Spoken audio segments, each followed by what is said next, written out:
بسم الله الرحمن الرحيم اللهم صل على سيدنا ومولانا محمد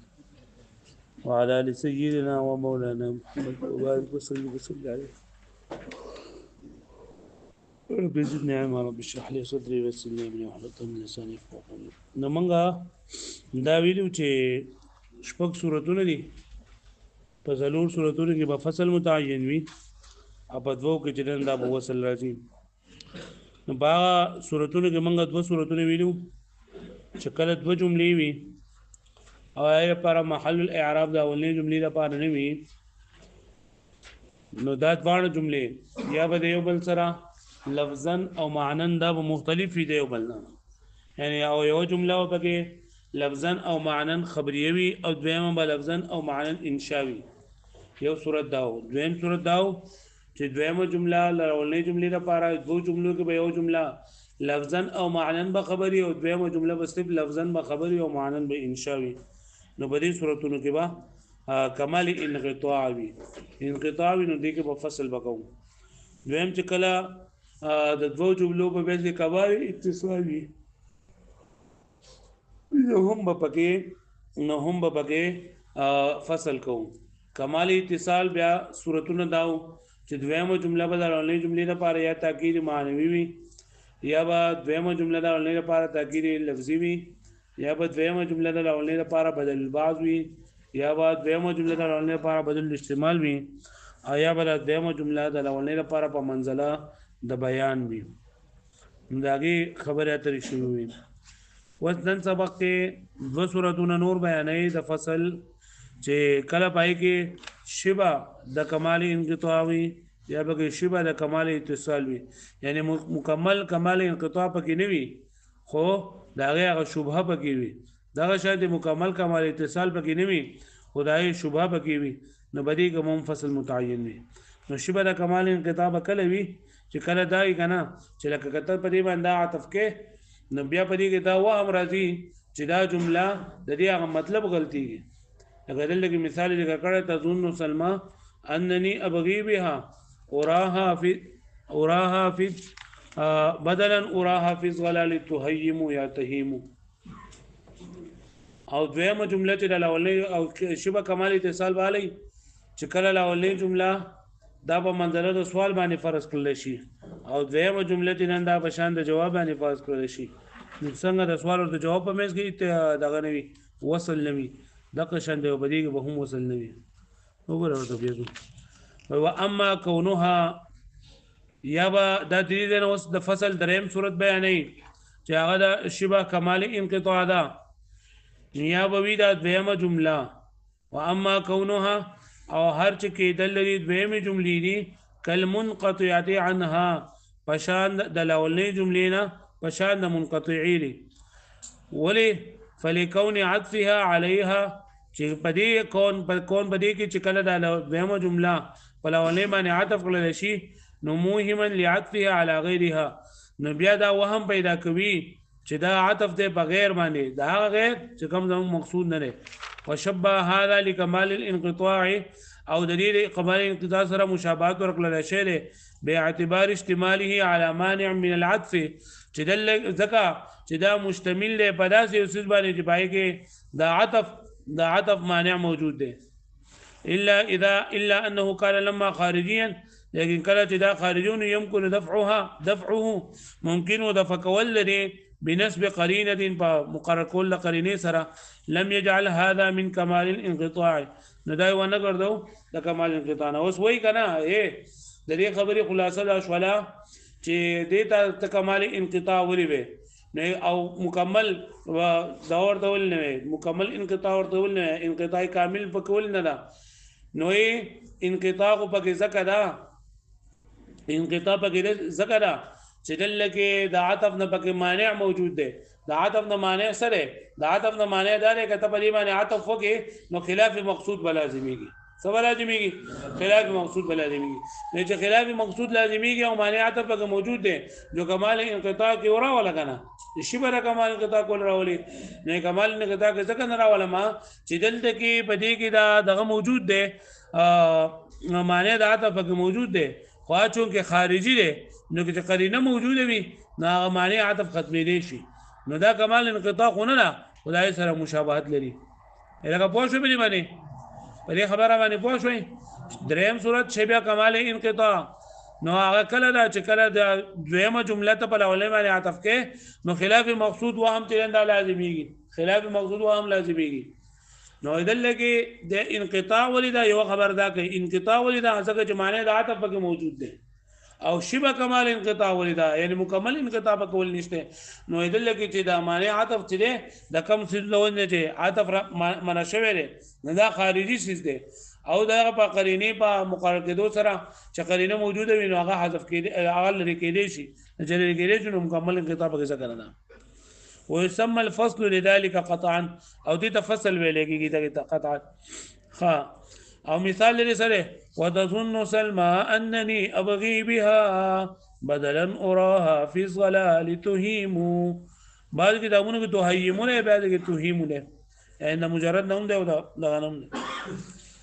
وتظن سلمى انني ابغي بها بدلا اراها في الظلال تهيم دا یو سړیو په جنې باندې مېنو دا جنې سلمانو نو هغه سلمان چې نه هغه چې کله د دې دوه لاوله دوستانه او یارانه نو دا به د خیر پختلې د پوس کو ازه ورته اوس په دې ټیم کې چل کې او په دې ټیم کې چل کې وسکه دا لای کو خو چې کله بیا ځله موړ شو کنه نو بیا به چیرې کدا سپوزول کار دی په دې ټیم کې څه او په دې ټیم کې څه جوزان به پینانګار نو اله کو سلمان ورته چې تا روزانه چتبل یاره کتلی جو زماړو ته پوس نه کې نو یو تظن سلمى انني ابغي بها بدلا وی سلمى دا ګمان کوي چې ما باندې د دې بدل ما تلاش کړل یعنی دا مې بدل کړی د بل چا باندې اراها في الظلال تهيم وی زئنا مدا اراها زئنا مدا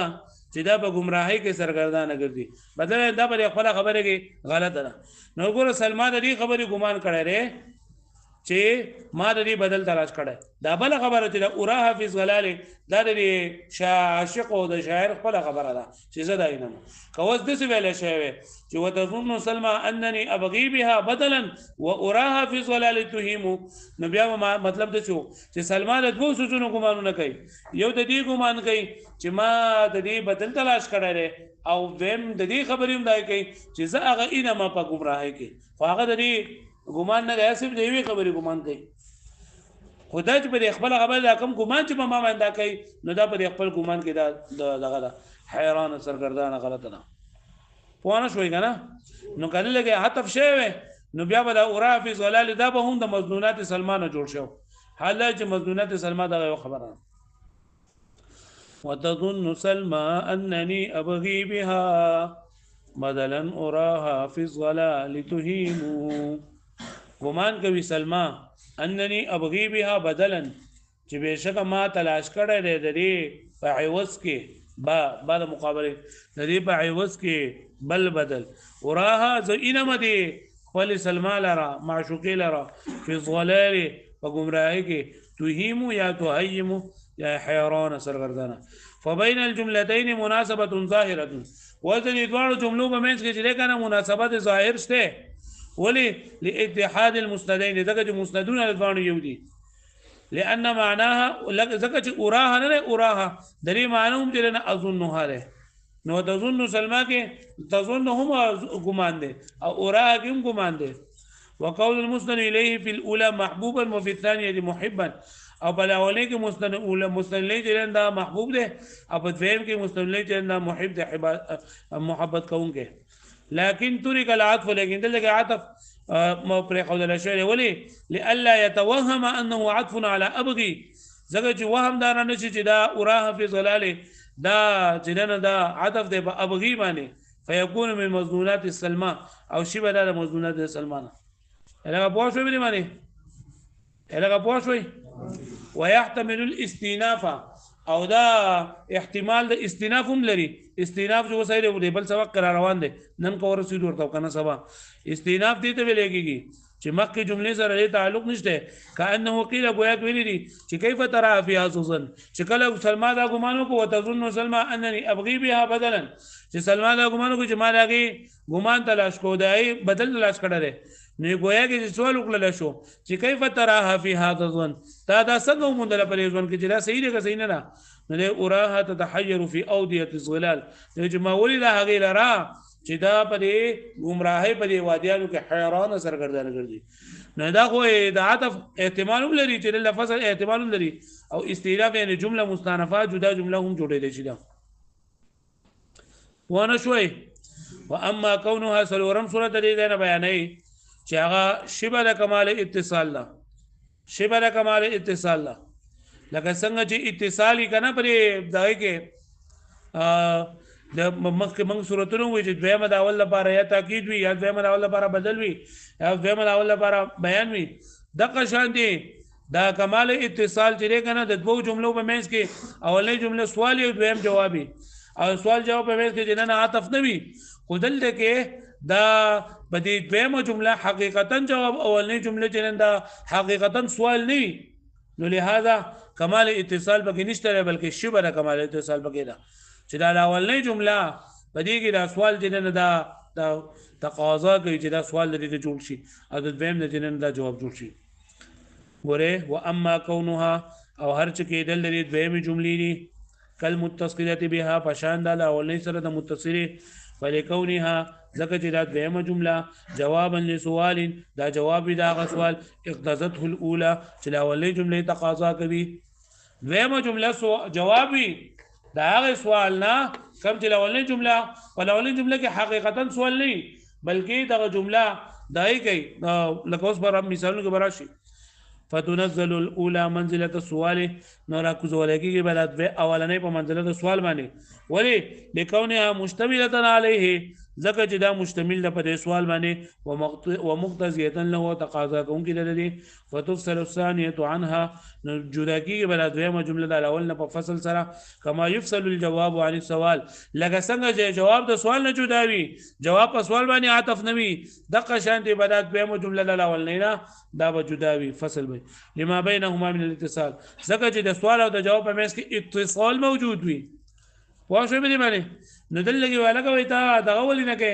کمال اتصال ول نه راولي نو کمال اتصال څنګه نه راولم چې اولنۍ جمله کې حقیقتا سوال نشته لري بلکې اولنۍ جمله تقاضا په سوال باندې کې تقاضا سوال کوي واښوي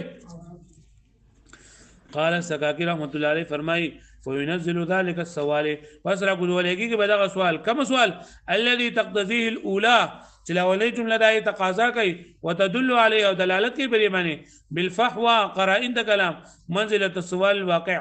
لکه پوه شو بری باندې وې امام سکاکی رحمت الله علیه فرمای کړه چې د اولنۍ جمله چې کوم د سوال تقاضا کوي نو دا به عینه سوال به جوړ کړه دا بس جوړ کې سوال به جوړ کې ويطلب بالكلام الثاني او طلب کله چې په کلام ثاني سره وقوعه جوابا له چې دا به طلب کله چې دا دویمه جمله د اولنۍ جملې لپاره جواب شي بعینه فيقطع عن الكلام الاول نو منقطع شي منقطع شي دا کلام اول د دویمنا وتنزيل منزله السؤال الواقع او راکوز بشي دا په شان د سوال واقع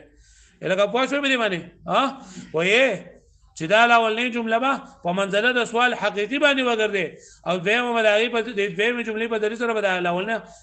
جواب طلب کړل شي نو دوی چې هغه د اولنۍ جمله چې نه تر سوال په صورت کې تول ذکر کوي بیا چې نو تکلیف کې چې اولنۍ جمله کو ته په سوال په صورت کې نه ذکر کړي نو امام سکاکی رحمۃ اللہ چې اولنۍ جملې نه به عیني سوال به جوړ کې نو چې بیانی سوال ته جوړم نو د سوال ذکر کړه ول نه راتیا بغیر د سوال ذکر کړي د نو رسا لنقطه د نقطې د وجنه انما يقول لنقطه كاغناء السامع عن ان يسمع لکه سامع به پروايي به سامع نه غواړي چې ما دا خبره اوري سوال مې اوري هغه نه غواړي نو دیو دا خبره ده سوال په صورت کې نه کوي پوه شئ یا دیم او مثل الله يسمع منه چې دی نه اوري دا سامع نه شي تحقیرا لو ځکه چې سپک غني هغه او کراهه لکلامه یا را سره خبرې کول بد غني او مثل یا په مثل ينتقي الله ينقطع كلامك بكلامه جناح منقطع کیږي ستا کلام دا په کلام سره او مثل القصد الى تكثير المعنى بتقليل اللفظ یا دا مقصود وي چیرې کا بعینه حقیقت سوال ذکر کینو الفاظ په پکړیر وي او دلته کې پرې خبره کې چې سوال پیدا شي چې اولنۍ جمله تقاضا سوال کوي نو چې الفاظ لګي او معنی ډیر وي دلالتا خا وهو تقدير سوال هغه سوال مقدر کولی وترك العاده او غیر ذلك لکه پوه شو به معنی وای وليس وليس في كلام السکاکی وځداوي کنه چې د امام سکاکی رحمت الله علیه په قول کې خدا خبره نشته ده چې لاولنه په منځله سوال باندې وکړي او مصنف وایي چې لاولنه په منځله سوال باندې وکړي نو ته چا د ویلي چې مصنف د امام سکاکی تابعداري کړي دی خدای په خپل بری فن کې مجتهد دی د تابعداري نه کړي وليس في كلام السكاكي دلاله او نشته په کلام د سکاکی دلالت على ان الاولى تنزل منزله السؤال چې لاولنه به د سوال په منځله باندې براکوزه کې بلکې هغه به عیني به دین سوال جوړ کې پوه شو به معنی را غزول پکې نشته ده نو مصنف ولې چې لاولنه په منځله سوال باندې وکړي فكأن المصنف نظر ومصنف څنګه نظر کړی الا ان قطع الثانيه الاولى چې دا دویمه جمله چې منقطع ده الاولنه مثل قطع الجواب عن السؤال لکه څنګه چې سوال منقطع وي څنګه چې جواب منقطع وي د سوال نه یعنی دا سوال او جواب په منځ کې فصل وي دغه شانې درې دویمه جمله د الاولنه جمله په منځ کې فصل وي انما يكون دا بي على تقدير تنزيل الاولى منزله السؤال وتشبيهها به چې دا به په دې تقدیر باندې چې لاولنی جمله په منځ سوال باندې وګرځي والاظهر انه لا حادث وظاهر دا چې دې خبره بغرتر نه حاجت شته نه بل مجرد كون الاولى منشأ السؤال كاف في ذلك بلکې چې صرف دا لاولنی جمله دا سوال منشأ پکې ده کنه دا هم کافی ده وإليه أشير في الكشاف او دې بکشاف کې چې دا اشاره کړل شي دا ويسمى الفصل كذلك او دې ته فصل وای ولی لكونه جوابا لسؤال اقتضته الاولى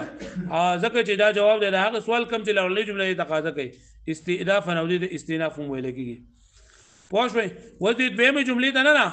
دویمه جمله ته مستأنفه وای دویمه جمله ته بسوي مستأنفه واس مستأنفه ورته ولي وای نو دې مستأنفه درې قسمونه دي چې لاولنی جمله چې دا پدې کې به کوم سوالی کنه دا به د حکم د سبب د وجې نه وي یعنی حکم به هغه مخفي وي یا حکم چې مخفي نه یا هغه یو عام مطلق حکم چې دا به مخفي وي یا به یو خاص حکم چې دا یو خاص سبب په مخفي وي او یا دا چې لکه د خاص سبب نه علاوه یو بل خاص سبب نه او د مطلق سبب نه علاوه یو بل څه سبب چې دا وپکې وي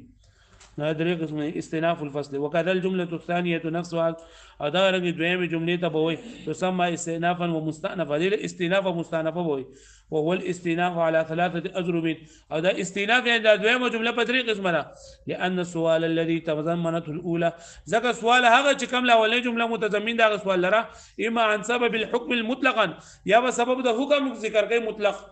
سبب د حکم چې لکه د حکم سبب سره مطلق لکه دا مثال لیکل قال لي كيف انت قلت عليل سهر دائم وحزن طويل قال لي واذا ما دلدار ما توي چې تعالی څه چل شوی دی قال لي كيف انت تعالی څه چل شوی دی جو قلت عليل ما ورته وی چې بیماری ما وس دا دویمه جمله قلت عليل په دې بس دا ورستو بل جمله سهر دائم وحزن طويل چې همیشه د شپې یخیم او غم دی را باندې ډیر زیات غم دی را باندې دغه بیماری مې ده وس گویا کې چې دا دویمه جمله د اولنۍ جملې نه سوال دی چې قال لي كيف انت دا ما دوی چې ته څنګه نو قلت عليل المرضي چې سېما نو دا وس دا اولنۍ جمله قلت عليل